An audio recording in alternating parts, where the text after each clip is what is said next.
Minutes of Torah this year is entitled Divine Providence and Protection while performing a mitzvah.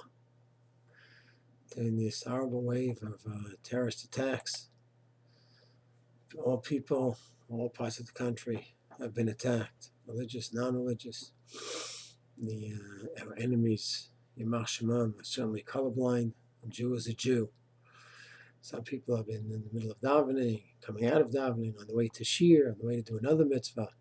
The question is there any kind of divine protection when one is doing a mitzvah from these kind of vicious attacks? So on the one hand, the Gemara Psachim does say sheliach mitzvah, someone who's on the way to do a mitzvah is protected from Hashem. So it seems to be a bit difficult to understand. How is it that these people, so many of them on the way to do mitzvahs, in the middle of a mitzvah, could go ahead and be attacked like that? What about the Gemara that says that the mitzvah affords divine protection?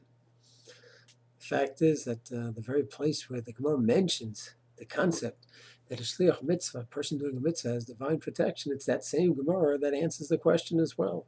The Gemara says that when a person is doing something where hezek shchiyah, where it's common and quite possible to be damaged and injured and hurt or killed, chas v'shalom, then we do not apply this principle. This principle is only applied when the damage is not a common kind of incident. But where that's quite possible, then there's no guarantee whatsoever of divine protection in such a case. So unfortunately, we're in the middle of a war. It's not just an incident, it's a war. We have a ruthless enemy looking to destroy us, unfortunately backed up by a good part of the world. This is unfortunately a situation where hezek, damage, is certainly very much a shchiyah, is very much found. Therefore, whether it's someone davening in a shul, or someone going to help someone else out, someone on the way to yeshiva, involved in any of the mitzvah, yes, the person is doing a great, great mitzvah, of course, but there's no guarantee of divine protection because, unfortunately, the hezek, the damage, is quite readily available. We're, so to speak, in the middle of a milchama, almost in the middle of a war zone, and therefore there's no question on the principle whatsoever.